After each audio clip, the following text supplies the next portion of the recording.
Good afternoon, Gavin, and thank you for taking the time to talk to us at Jeppe Boats and Blades. Hi, Greg. Thanks. It's good to be here, mate. Excellent. Really, it's been maybe 30 years since we've last spoken, so it's good to make the connection again. So, Gavin, I guess the first question is, why rowing? What drew you to the sport in the first place?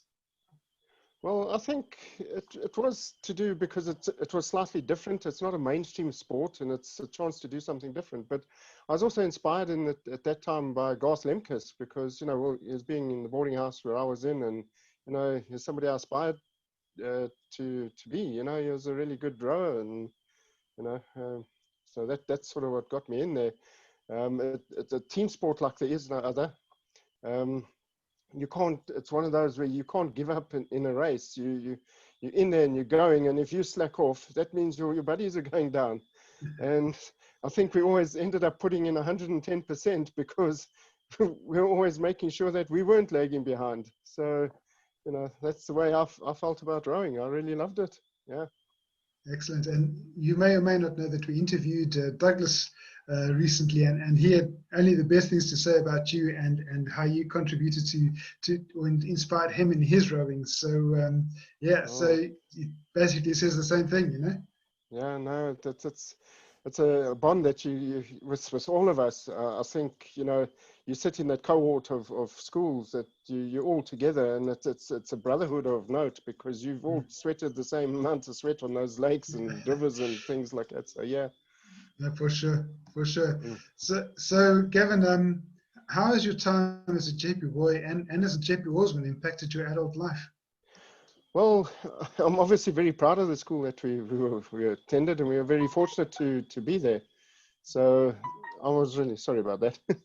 That's all right. Yeah, but all my sports that I played after that, you always like to play team sports. Once you're in that sort of zone, that's what you really do. And as far as work is concerned, I did a couple of jobs when I'd finished the army and that, but I went for an interview for my first sort of serious job, and I was interviewed by a guy that I ended up working for many years. But his one question was, well, what did you do sport-wise? So I said, oh, well, I did rowing and I did rugby and I got colours for both. And he said, well, that's it, you got the job. No more questions. He didn't care about anything else. He just wanted team players in the business. And 30 years plus later, I'm still sitting here in the same sort of industry. So that's brilliant. Yeah, no. That says it all. It does. Yeah.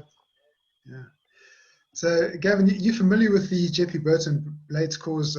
What are your thoughts on the initiative, and how do you believe we can spread the word, get further support from people, from individuals, from corporates, and obviously the older boy fraternity? Yeah, well, I think you guys are doing an exceptional job at the moment. You're getting the numbers up there now. They're getting more and more awareness.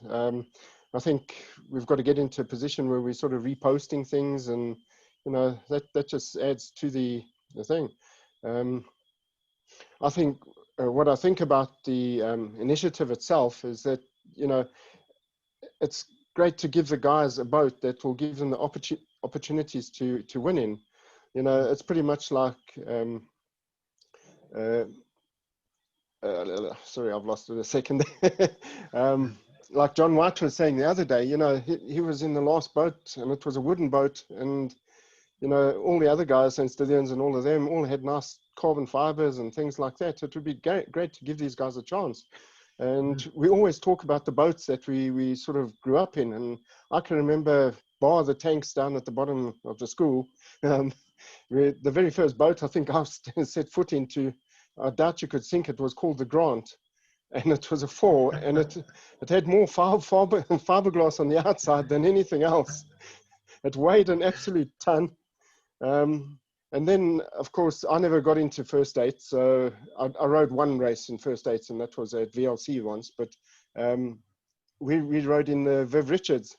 And again, that was a really heavy boat. And, we well, we enjoyed it, I suppose. But it would have been nice to have the nice speed that you guys got out of that.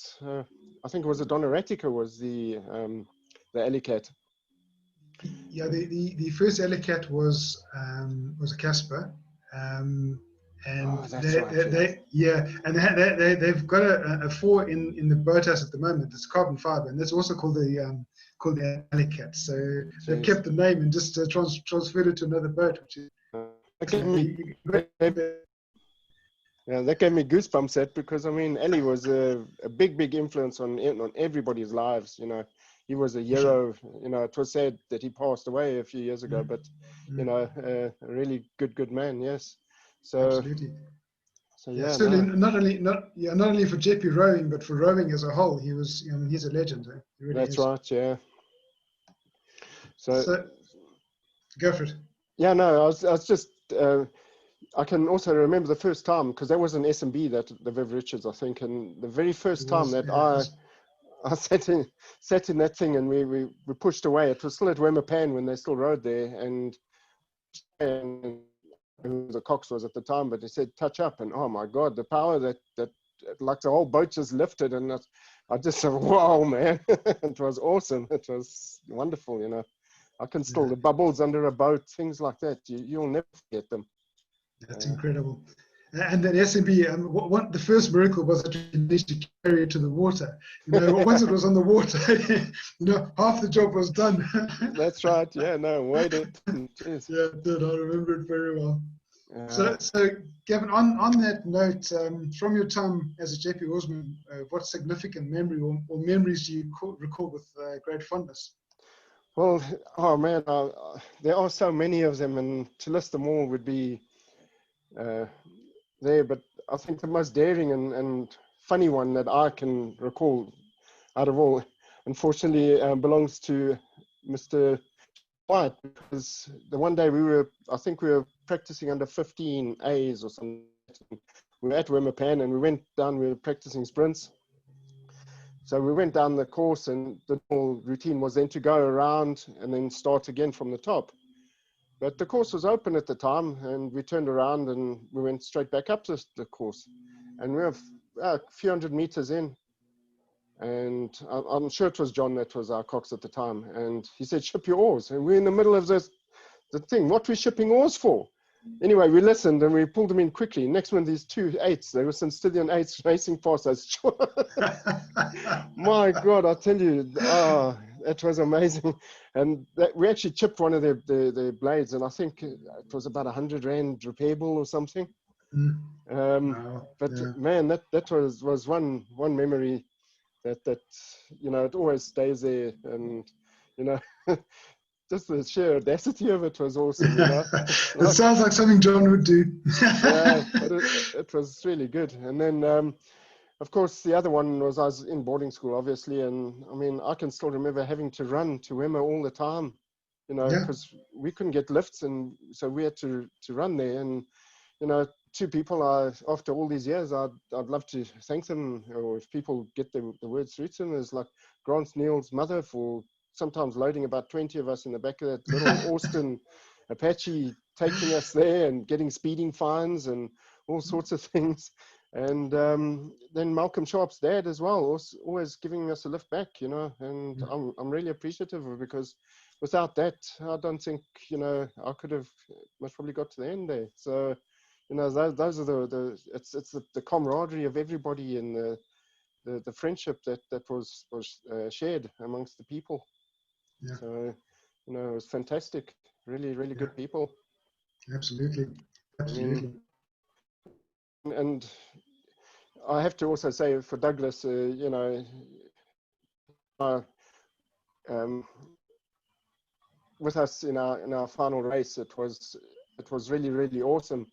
And the only thing that I have a bit of a sad part in my heart is for the first 4 which we rode in after, and races and still compete in that way, but we gave it our all in the first 4, and I think in fact I think we weren't far off of a canvas of it was like 1 2 3, we were over the finish line, and that was the closest we had ever been, I think, in any first 4 race to actually winning, and that would have been the one to have won. And you know, our teammates in that first 4 I've got endless admiration for them as well. They're really good guys, you know. And yeah. But I mean, I could go on. There's all these other funny ones, people putting feet through boats, and you know, we won't mention his name, but and you know, all sorts of things. Oh man, capsizing and yeah, sinking boats. Yeah, yeah, been there.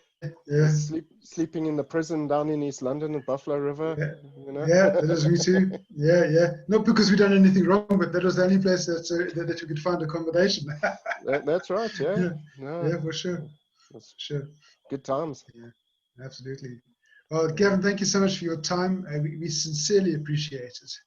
And yeah, No, thank you very much, Greg. I mean, I'm grateful for the opportunity to reminisce, but I'm also glad if I can contribute in a small way to help widen this and share this and let the people know that it's a fraternity. It's not a, you know, it's a whole big family of good people. absolutely.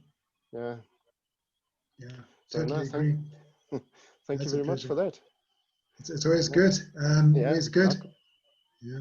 And Yeah. certainly for everybody else out there, please do feel free to go look at our website. That's www.jeppeboatsandblades.co.za. And until next time, keep pulling together for gold. Thank you very much.